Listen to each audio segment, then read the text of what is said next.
नमस्कार दोस्तों, मैं हूं श्रृंगार। स्वागत करता हूं आप सभी का हमारे इस चैनल पर जिसका नाम है सही गाड़ी। आज हम दोस्तों इस बारे में बात करने वाले हैं कि फर्स्ट टाइम बायर अगर आप है कार खरीदना चाह रहे हैं, पहली कार आपकी होने वाली है, तो आपको किन किन बातों पर ध्यान देना चाहिए। काफ़ी सारे सजेशंस आपको मिलते हैं कि यार सेकेंड हैंड गाड़ी पहले ले लो, उसको 3-4 महीने या फिर 1-2 साल चला लो, सीख भी जाओगे, उसके बाद आप लीजिए। ऐसे बहुत सारे अलग अलग तरीके से आपको सजेशंस मिलते रहेंगे आपके दोस्तों की तरफ से। तो आज हम सारी बातों पर चर्चा करेंगे कि किन किन बातों पर आपको ध्यान देना है, क्या क्या चीज़ें, इसके अलावा भी सेकंड हैंड लेने के अलावा भी आपको किन किन चीज़ों पर ध्यान देना है गाड़ी लेते समय। फर्स्ट टाइम खरीद रहे हैं तो नई ही लें या फिर पुरानी लें, इस पर भी चर्चा करते हैं। चलिए देखते हैं दोस्तों। लेकिन इससे पहले अगर आपने अभी तक इस चैनल को सब्सक्राइब नहीं किया तो प्लीज़ सब्सक्राइब कर लीजिए, ताकि आगे भी इस प्रकार की वीडियोज़ हम आपके लिए बनाते रहें।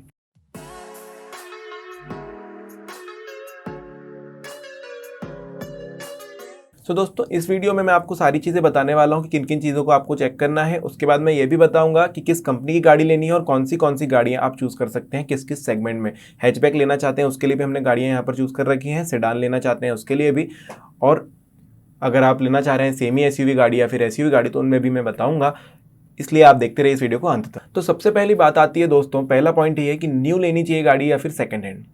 दोस्तों अगर सेकंड हैंड ही लेनी है तो फिर तो कोई भी इंसान नई गाड़ी अगर लेने जा रहा है तो वो सेकंड हैंड ही लेता। इसका मतलब मैं फर्स्ट टाइम बायर हूँ तो मैं पहले नंबर पर गाड़ी वही लेता कि सेकंड हैंड ले लूँ, चलाना सीख जाऊँ। ऐसी बात नहीं होती, आप फर्स्ट हैंड भी ले सकते हैं, क्योंकि यहाँ पर आपको एक श्योरिटी मिलती है कि आप जो गाड़ी ले रहे हैं वो एक्सीडेंटल नहीं है, वो किसी प्रकार से उसमें कोई खराबी नहीं है। हालांकि बहुत सारी ऐसी कंपनीज भी हैं जैसे ट्रू वैल्यू हो गया है, Cars24, ये सभी क्या करते हैं, आपको गाड़ी अप्रूव करके देते हैं कि यार हमने गाड़ी अच्छे से चेक करी, गाड़ी में कोई प्रॉब्लम नहीं है। फिर भी दोस्तों हो सकता है कि प्रॉब्लमेटिक हो या फिर एक्सीडेंटल गाड़ी हो, इसलिए आप चाहें तो एक न्यू गाड़ी ही खरीदें, बेस वेरिएंट लीजिए, या फिर आप अगर चलाना सीखना ही चाहते हैं तो बेस वेरिएंट ले लीजिए, गाड़ी का चलाना सीख लीजिए, 1-2 साल के बाद उसी को टॉप वेरिएंट में कन्वर्ट करा लीजिए। हालांकि इसलिए भी कहा जाता है सेकंड हैंड गाड़ी लेना ज़्यादा अच्छा होगा, क्योंकि आपको मिलती है वो आधे कीमत पर। जैसे कि आपने गाड़ी खरीदी 1 साल बाद आप उसे बेचते हैं तो उसकी कीमत आधी हो जाती है, इसीलिए लोग सजेस्ट करते हैं कि यार 1 साल पुरानी गाड़ी ले लीजिए। तो ये ज़्यादा बेटर ऑप्शन होगा कि अगर 1 साल पुरानी गाड़ी आपको मिल रही है मार्केट में तो आप खरीद सकते हैं। बट वही आप अगर ट्रू वैल्यू पे जाएंगे तो फिर आपको वहाँ पर 1.5 से 2 लाख रुपए एक्स्ट्रा खर्च करने पड़ेंगे। दोस्तों माना कि एक गाड़ी है 5 लाख में खरीदी गई थी और अभी उसका रेट, जैसा कि मैंने कहा, आधी कीमत हो जाती है 2.5 लाख रुपए, तो ट्रू वैल्यू वाले या फिर जो भी जिसके भी थ्रू आप ले रहे हैं, जो भी आपके बीच के दलाली वाले होंगे, वो आपसे लगभग 70 से 80 हज़ार रुपये कमा लेंगे। अगर आप ओपन मार्केट में जाते हैं तो वही गाड़ी आपको 70-80 हज़ार रुपये लेस में मिल जाएगी। बट यहाँ पर फिर वही टेंशन होगी कि अप्रूव्ड नहीं है, गाड़ी चेक किसने करी है। आप तो फर्स्ट टाइम बायर है, यानी कि आपको ज़्यादा कुछ समझता नहीं है उस गाड़ी के बारे में, उतना इंटरनली नहीं समझता, हालांकि आप वीडियोस देख कर काफ़ी कुछ सीख चुके होते हैं। बेटर ऑप्शन है कि आप फर्स्ट टाइम बायर हैं, पहली गाड़ी आप नहीं खरीदें, सेकेंड हैंड पर ना जाएँ, क्योंकि आप या तो वहाँ पर ज़्यादा पैसे एक्स्ट्रा के देकर आएंगे ट्रू वैल्यू वालों को, या फिर अगर आप खरीद भी रहे हैं, आपने ओपन मार्केट से खरीदी है, तो हो सकता है कि हो सकता है गाड़ी एक्सीडेंटल हो, आपको नहीं पता चलेगा। उल्लू बनने से अच्छा है कि आप एक नई गाड़ी खरीदिए दोस्तों, कुछ समय चलाइए, बेस वेरिएंट खरीदिए, कुछ समय चलाइए, आपको अच्छा खासा ज्ञान भी हो जाएगा गाड़ियों के बारे में, सर्विसिंग के बारे में, क्या क्या चीज़ें हैं। उसके बाद उसको आप कन्वर्ट कर लीजिए टॉप एंड वेरिएंट में, या फिर आप अपनी डिजायर्ड कार फिर खरीद लीजिए। और अगर आप इस हैजल से बचना चाहते हैं, इस परेशानी से बचना चाहते हैं, बार बार एक टाइम पे ही मेन गाड़ी लेना चाह रहे हैं, तो फिर तो फर्स्ट टाइम ही खरीदिए, 10 से 15 साल आपको गाड़ी अच्छी मिल जाएगी। दूसरी बात ये आती है दोस्तों कि आजकल जैसे सीएनजी के भी सब जगह पर स्टेशन हो गए हैं, तो लोग ये सोचते हैं कि यार पेट्रोल गाड़ी लेना तो पेट्रोल भराने का बहुत खर्चा आने वाला है, डीजल गाड़ी लेना यानी कि डीजल की गाड़ी लेने जाओ तो डायरेक्टली आपको इनिशियल पेमेंट में भी 1.5 से 2 लाख रुपए एक्स्ट्रा भरने पड़ जाते हैं। सीएनजी लेने का ऑप्शन हो गया, क्योंकि अगर आप सिटी में चला रहे हैं तो सीएनजी आप ले लीजिए, सीएनजी का खर्चा भी कम है, एवरेज भी अच्छा खासा मिल जाता है और गाड़ी में भी इतनी इनिशियल कॉस्ट नहीं लगती है। तो दोस्तों इस पर भी बात कर लेते हैं। देखिए सबसे पहले अगर आप कोई भी इंजन चूज कर रहे हैं ना, तो उसके लिए आपको आपकी देखनी होगी नीड क्या है, आप किस चीज़ के लिए, किस पर्पज से गाड़ी खरीद रहे हैं। मतलब अगर आप गाड़ी खरीद रहे हैं यार हाईवेज पर ज़्यादा चलने के लिए, अगर आप टैक्सी पर्पस खरीद रहे हैं और सिटी के अंदर ही चलाना चाहते हैं, तो सीएनजी आपके लिए बेस्ट होती है, क्योंकि आपको दिन भर में जितना राउंड करना है उतना सीएनजी टैंक होता है कि आप एक बार भरा लीजिए, 200-250 किलोमीटर की रेंज आपको मिल जाती है, 500-600 किलोमीटर की रेंज नहीं मिल पाती दोस्तों। सीएनजी गाड़ी अगर आप ले रहे हैं तो आप लंबे सफ़र के लिए नहीं जा पाएंगे, वहाँ पर आपको प्रॉब्लम्स हो सकती है। डीजल लेने का अच्छा उपाय है, लेकिन डीजल में आप देखिए अगर आपकी मंथली रन ही नहीं है ज़्यादा, 1000 किलोमीटर आप नहीं चलते हैं, आपका ऑफिस ज़्यादा दूर नहीं है, आपका ऑफिस है 10 से 12 किलोमीटर दूर, आपका डेली रन भी 20-25-30 किलोमीटर हो पाता है, सो आपको ये चीज़ अच्छी बेनिफिशियल नहीं होगी। एक बार खुद ही आप कैलकुलेट कर सकते हैं कि अगर आपने मान के चलिए 1 लाख रुपए या 1.25 लाख रुपए ज़्यादा दे दिए डीजल इंजन वाली गाड़ी के लिए। उसके बाद आप उसकी मेंटेनेंस भी कॉस्ट ज़्यादा होती है, मेंटेनेंस भी ज़्यादा ही देते हैं। सो डीजल में जो आप 10-12 रुपये पर लीटर में बचा रहे हैं, मंथली मान के चलिए मंथली आपकी गाड़ी 500 किलोमीटर ही चलती है या 1000 किलोमीटर चलती है, 1000 किलोमीटर के हिसाब से आपने मतलब मान के चलिए 1500-1600 रुपये भी पर मंथ बचा लिए, तो इतना ज़्यादा फर्क नहीं पड़ने वाला है। उस अमाउंट को कवर अप करने के लिए आपको 4 से 5 साल लगने ही वाले हैं, जो आपने इनिशियल पेमेंट में दिया है और जो आप मेंटेनेंस कॉस्ट में दिए जा रहे हैं। तो इस वजह से ये सोचना कि यार डीजल सस्ता है तो ये लेना कुछ फ़ायदे का सौदा नहीं होता, ये थोड़ी सी नुकसान वाली बात आप कर लेंगे। पेट्रोल गाड़ी इसलिए बेटर होती है क्योंकि ज़्यादा अच्छा BHP आपको उनमें मिलता है, ज़्यादा अच्छी रेसिंग पावर उन गाड़ियों में मिलती है, साथ ही अच्छा खासा पावर के साथ ही गाड़ी लेस वाइब्रेटिव होती है, लेस नॉइजी होती है as compare to diesel engine. CNG काफ़ी ज़्यादा रिफाइंड होते हैं, बट प्रॉब्लम वही है कि हर जगह स्टेशन नहीं होते हैं लंबे सफ़र के लिए, फिर आपको CNG की बात थोड़ी बाद में कर लेते हैं। पेट्रोल इंजन ज़्यादा बेटर होगा दोस्तों अगर आप कम सफ़र करते हैं, 700-800 किलोमीटर पर मंथ चलते हैं तो। अब बात करते हैं CNG की। CNG टैक्सी पर्पज़ के लिए ठीक है, सिटी पर्पज़ के लिए ठीक है। अगर आप 2 गाड़ियाँ रखते हैं, एक गाड़ी आप सिटी में चलाना चाहते हैं, दूसरी गाड़ी आप हाईवे के लिए, तो ये बेटर ऑप्शन है कि आप CNG लीजिए। सभी पर्पज़ पूरे करने के लिए आप हाईवे पर भी जाना चाहते हैं, लंबे सफ़र भी CNG पे जाना चाहेंगे, ये पॉसिबल नहीं हो पाएगा क्योंकि दोस्तों यहाँ पर प्रेशर भी मैटर करता है। जब आप टैंक CNG का भराने जाते हैं 5 से 6 लीटर मैक्सिमम भर पाता है।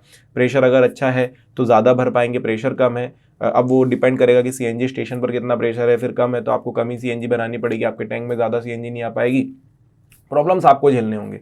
सो बेटर है। इसका सिर्फ एक छोटा सा कंक्लूजन है दोस्तों कि आप पेट्रोल इंजन लीजिए, ज़्यादा बेटर होगा। ठीक है थोड़ा सा एक्सपेंसिव होगा बट इनिशियल कॉस्ट भी आप कम दे रहे हैं as compare to diesel engine, और उतना ही पैसा आप आराम से बचा भी पाएंगे। अब तीसरी बात ये आती है दोस्तों कि हैचबैक लेनी चाहिए या सेडान। सीधी सी बात है, अगर आप बहुत ज़्यादा कंफर्ट ही चाहते हैं, यानी कि आपके पास पैसे भी हैं भाई 15-20 लाख रुपए, और आप सोच रहे हैं कि यार हम फिर हैचबैक क्यों लें, तो देखिए पहली बात तो ये अपने दिमाग से निकाल दीजिए कि हैचबैक या फिर सेडान जो है स्टेटस सिंबल होती है। ऐसी बात नहीं होती है, आपकी नीड के अकॉर्डिंग आपको लेनी चाहिए गाड़ी। मान के चलिए आपने ले ली भाई होंडा सिटी, अब आपको गलियों में जाना है, छोटी छोटी गलियों में या मार्केट में ज़्यादा सफ़र होता है, वहाँ तो आपको प्रॉब्लम हो जाएगी, आप छोटी गलियों में ले जा नहीं पाएंगे गाड़ी को क्योंकि गाड़ी का ग्राउंड क्लियरेंस भी कम है, गाड़ी बहुत ज़्यादा लंबी होगी तो वहाँ पर टर्न लेने में भी प्रॉब्लम होगी। ऐसी जगह पर कौन सी गाड़ी फिट होती है? हैचबैक गाड़ी। आप अच्छे हाई वैल्यू वाली थोड़ी एक्सपेंसिव वाली हैचबैक गाड़ी ले लीजिए। फॉक्सवैगन पोलो आप देख सकते हैं, थोड़ी सी महंगी होगी लेकिन कॉम्पैक्ट डिज़ाइन है तो किसी भी गली में जा सकती है आराम से। हाँ, लंबे सफ़र पर आप चलते हैं, ज़्यादा बैग्स आप लेकर चलते हैं, आप सेडान पर जाइए। अगर पार्किंग एरिया आपके पास अच्छा है, मान के चलिए आप सिटी से थोड़ा बाहर रहते हैं, ज़्यादा सिटी में मार्केट में जाना आना नहीं है, तो सेडान लेना ज़्यादा बेटर है क्योंकि आपको रखने की भी एक जगह प्रॉपर होगी आपके पास। बट अगर आप शहर के अंदर रहते हैं तो बार बार गलियों में जाना होता है, इस हिसाब से हैचबैक सेगमेंट ज़्यादा अच्छा होता है दोस्तों। ये भी बात आती है दोस्तों कि टॉप एंड वेरिएंट लेना चाहिए मिड वेरिएंट। पहली बात तो आप फर्स्ट टाइम बायर है, आप पैसे बचाने की सोचिए, मिड वेरिएंट ले लीजिए जिसमें थोड़े बहुत से फीचर हो ताकि आपको सारे फीचर्स भी अच्छे से समझ में आ जाए। दोस्तों कितना भी आप पहली गाड़ी अगर लेने जा रहे हैं तो आपने कितना भी दोस्तों की गाड़ी में ट्राई किया होगा, टेस्ट ड्राइव ली होगी, बट जो फीचर्स हैं जब तक आप 2 से 3 महीने गाड़ी को नहीं चलाएंगे तब तक आपको पूरी तरह से समझ में नहीं आएंगे। आप फर्स्ट टाइम बाय कर रहे हैं, आपकी गाड़ी खुद की होगी। अब हर कंपनी में अलग अलग तरीके के फीचर्स होते हैं, आप जब उसमें बैठेंगे, उसके साथ चलेंगे, गाड़ी को चलाएंगे, तभी आपको धीरे धीरे ये चीज़ें समझ आएगी कि ये जो फीचर इस प्रकार से काम करता है। सीट जो इतने वे में एडजस्टेबल होती है या फिर स्टीयरिंग इस तरीके से एडजस्ट में कर सकता हूँ, ये चीज़ें। हर एक फीचर का अलग अलग जो फंक्शन है आपको तब समझ में आ जाएगा धीरे धीरे। बेटर होगा कि मिड वेरिएंट ले लीजिए। टॉप एंड वेरिएंट पर उतना खर्चा मत कीजिए। थोड़े बहुत जो एक्स्ट्रा जो फीचर्स आपको बताए जाते हैं कि यार इसके अंदर क्रूज कंट्रोल है या ये चीज़ डली हुई है, वो इतना ज़्यादा महंगा नहीं होता है एक्चुअली, वो सिर्फ टॉप एंड वेरिएंट के नाम की वजह से हो जाता है। आपने ले ली टियागो XZ प्लस, अब XZ प्लस का नाम, उस पर ब्रांडिंग पीछे लगी होगी जो कि उसके रेट को बढ़ा रही है दोस्तों। आप XZ भी लेंगे उसमें उतना ज़्यादा फर्क नहीं होगा, थोड़े बहुत से फीचर होते हैं जो आप आफ्टर मार्केट करा सकते हैं। Mid variant is the best variant, आप वो ले लीजिए फर्स्ट टाइम बायर है, या फिर बेस वेरिएंट से जो अपर वेरिएंट होता है उस पर जाइए। जो बेसिक नीड्स होती है, जो बेसिक फीचर्स होते हैं वहाँ पर आपको मिलते हैं, उसको चलाइए। तो दोस्तों आप उसे चला सकते हैं, अच्छे से सीख सकते हैं, प्रॉब्लम नहीं जाएगी आपको, और उसके बाद आप 3-4 साल चलाने के बाद जब आपको अच्छे से समझ आ जाएगा तब आप नई गाड़ी के लिए भी जा सकते हैं। टॉप एंड वेरिएंट कभी भी अच्छा सौदा नहीं होता है दोस्तों, क्योंकि उसमें कुछ ऐसे ही फीचर ऐड किए जाते हैं जो कि उतने ज़्यादा हाई कॉस्ट उनकी नहीं होती है, फिर भी दिए जाते हैं और आपको सिर्फ टॉप एंड वेरिएंट की ब्रांडिंग की वजह से ज़्यादा पे करना पड़ता है। दोस्तों अब ये बात आती है कि आप सोचते हैं यार मुझे ऑटोमेटिक ट्रांसमिशन ले लेना चाहिए या मैनुअल ट्रांसमिशन। जो लोग मैनुअल ट्रांसमिशन ज़्यादा चलाते हैं उनको ये लगता है कि यार अगर ऑटोमेटिक ले लिया और कभी बाय चांस क्लच के ध्यान में ब्रेक पेडल पे पैर चला गया तो क्या होगा, तो थोड़ा सा डर भी बना रहता है। फिर वो ट्राई भी करते हैं ऑटोमेटिक, इतना ज़्यादा प्रॉब्लमेटिक नहीं होता है, बट ये सोच आती है कि यार हाईवेज पर कैसा होगा, सिटी में कैसा होगा, हमें कौन सी लेनी चाहिए, ऑटोमेटिक ही बेटर वेरिएंट है क्या, क्या पावर थोड़ी सी कम ज़्यादा होगी। तो दोस्तों देखिए, यहाँ पर भी नीड की बात आती है। ऑटोमेटिक मैनुअल दोनों अपने अपने तरीके के बेस्ट वेरिएंट्स हैं, कोई प्रॉब्लम नहीं है। दोनों ट्रांसमिशन बहुत ही अच्छे से काम करते हैं। मैनुअल जहाँ पर आप उससे थोड़ा सा भी लैग नहीं मिलता, लोग यही कहेंगे कि आपको गियर शिफ्ट करने आसानी होती है, आप क्लच दबाइए आप एकदम से पावर ले सकते हैं। ऑटोमेटिक जो है खुद से ट्रांसफ़र करता है, खुद से गियर शिफ्ट करता है, तो थोड़ा सा लैग मिलेगा। दोस्तों इतने सारे ऑटोमेटिक ट्रांसमिशन सिस्टम आ चुके हैं, जैसे कि CVT, IMT। इनमें जैसे आप CVT की बात कर लीजिए, उसमें तो गियर रेशो, गियर की नंबरिंग होती ही नहीं है एक्चुअली, वो तो कंटिन्यूस वेरिएबल होता है, उसका गियर रेशो इनफाइनाइट होता है दोस्तों। तो यहाँ पर लैग की बात आती ही नहीं है। स्कूटी में देख लीजिए आप, आपको समझ आएगा कि स्कूटी में जब आप रेस करते हैं गाड़ी को जो है पावर मिलती जाती है। वही चीज़ थोड़ी ज़्यादा अच्छी करके कार में दी गई थी, यहाँ पर आपको प्रॉब्लम नहीं आएगा कि आपने रेस किया और गाड़ी आगे नहीं बढ़ रही है। बट यहाँ पर आती सीधी सीधी बात नीड पे कि आपकी क्या ज़रूरत है।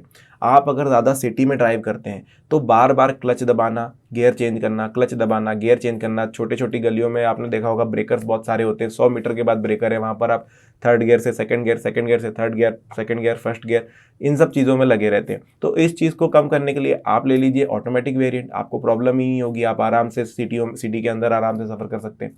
हाँ, अगर आपका ट्रैवल होता है ज़्यादा से ज़्यादा सिटी से बाहर, यानी कि हाईवेज पर, तो वहाँ के लिए बेस्ट सूटेड होगी मैनुअल ट्रांसमिशन लीजिए क्रूज़ कंट्रोल के साथ।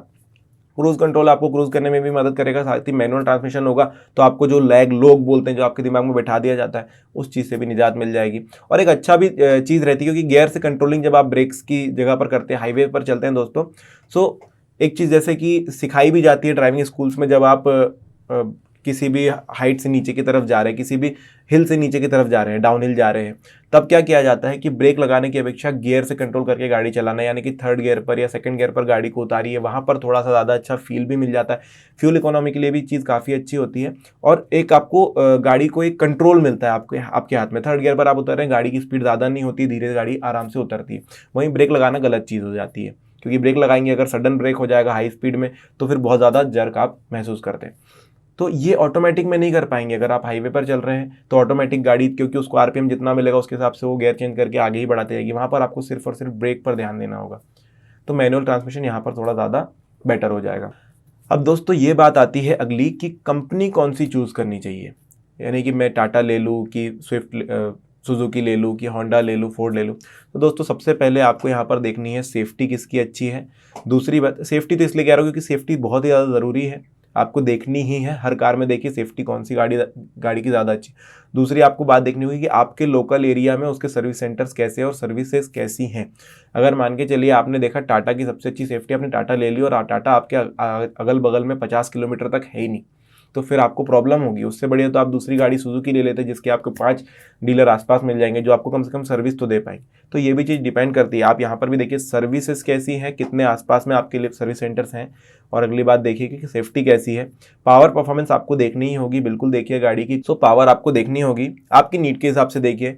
प्राइजेस आपको जरूर देखने होंगे कि प्राइजेस आपको क्या मिल रहे हैं। कुछ कंपनीज ऐसी होती है दोस्तों कि अलग अलग इलाकों में उनके प्राइजेस कम ज़्यादा होते रहते हैं, तो यहाँ पर आपको देखना होगा कि भाई प्राइस किस कंपनी का मेरे इलाके में कम है। जैसे कि टाटा की बात करें तो आजकल तो सारे देश में उन्होंने सभी जगह एक्स शोरूम प्राइस सेम कर दिया है, बट टैक्सेस की वजह से थोड़े कम ज़्यादा होते हैं। बट अदर कंपनीज़ का ऐसा नहीं है दोस्तों, अलग अलग सिटीज़ में, अलग अलग स्टेट्स में अलग अलग उनके एक्स शोरूम प्राइजेस रहते हैं, तो वो भी आपको चेक करना ज़रूरी होगा। अब गाड़ी में आपको देखनी होगी अगली चीज़ दोस्तों की गाड़ी में स्पेस कितना है, वो भी आप चेक करके लीजिए। सो ये सारी चीज़ें आपको देखनी ही होगी, तब आप लीजिए अगर आप फर्स्ट टाइम बायर हैं तो। कभी भी ऐसे झांसे में मत आइए कि यार गाड़ी पसंद आ गई है, अच्छी चीज़ें फीचर मिल रही है। आप ज़रूर से ज़रूर कंपेयर करें उसे दूसरी गाड़ियों के साथ, सभी कंपनियों को ट्राई करें, एक बार सभी गाड़ियों को की टेस्ट ड्राइव लीजिए, फिर आपको जो अच्छी लगती है, लोगों के व्यूज़ पे मत जाइए कि यार ये गाड़ी की हैंडलिंग अच्छी है, ये गाड़ी की पावर अच्छी है। आप खुद ट्राई कीजिए, आपको जो अच्छी लगती है वो गाड़ी आप चूज़ कीजिए। सो हमारे तरफ से जो रिकमेंडेशन है, अगर आप हैचबैक सेगमेंट लेना चाहते हैं तो सबसे अच्छी गाड़ी होगी दोस्तों टियागो, क्योंकि सेफ्टी वाइज बहुत अच्छी है। फिर भी अगर टाटा के शोरूम आपके आसपास नहीं होते हैं तो आप Hyundai पर जा सकते हैं, जो कि ज़्यादातर मिल जाते हैं हर जगह पर। i10 नियोस वहाँ पर गाड़ी है, ग्रैंड i10 नियोस, आप वो ले सकते हैं। अगर वो भी नहीं लेना चाहते तो मारुति की ही लेना चाहते हैं, स्विफ्ट गाड़ी आप ले सकते हैं, जो कि बेस्ट सेगमेंट, इस सेगमेंट में बेस्ट गाड़ी होगी। अगर आप चाह रहे हैं दोस्तों कि आप लेंगे एक कॉम्पैक्ट SUV, तो आप देख सकते हैं नेक्सॉन गाड़ी, जिसका पावर परफॉर्मेंस काफ़ी अच्छा है, साथ ही सेफ्टी के लिए भी टॉप रेटेड आती है। इसके अलावा आप देखेंगे तो इको स्पोर्ट अवेलेबल है। अभी उन्होंने पीछे से जो व्हील का था, बहुत सारे लोगों को प्रॉब्लम थी कि यार व्हील अच्छा नहीं दिखता है, तो व्हील भी हटा दिया, ऐसी वेरिएंट आ गया, तो इको स्पोर्ट आप देख सकते हैं। इसके अलावा आप Hyundai पर जाना चाहते हैं तो क्रेटा ले सकते हैं, थोड़ी सी ज़्यादा पैसे आपको पे करने पड़ेंगे, बट गाड़ी आपको बहुत ही बढ़िया मिलेगी। अब बात करते हैं दोस्तों, अगर आप सेडान ही लेना चाहते हैं, आपकी इच्छा है कि आपके पास अच्छा खासा रखने के लिए जगह है, अच्छा खासा गराज है, तो आप एस्पायर देख लीजिए सबसे पहले तो, क्योंकि इस सेगमेंट में 10 लाख से नीचे अगर आप एक सेडान गाड़ी ले रहे हैं तो एस्पायर में सबसे ज़्यादा पावर और सबसे अच्छा परफॉर्मेंस आपको मिलेगा। इसके अलावा अगर आप थोड़े ज़्यादा पैसे खर्च करना चाहते हैं तो होंडा सिटी आपके लिए बेस्ट सूटेड गाड़ी होगी, या फिर वरना भी आप ले सकते हैं। साथ ही होंडा की एक अगर 10 लाख के अंदर सोच रहे हैं तो अमेज भी गाड़ी काफ़ी अच्छी, इन्हें आप कंपेयर कर सकते हैं। एक बार सारी गाड़ियों का आप टेस्ट ड्राइव जरूर लीजिएगा, तभी गाड़ी चूज़ कीजिए। और दोस्तों सीट बेल्ट जरूर लगाइए, सेफ रहिए। आज के लिए बस इतना ही, धन्यवाद।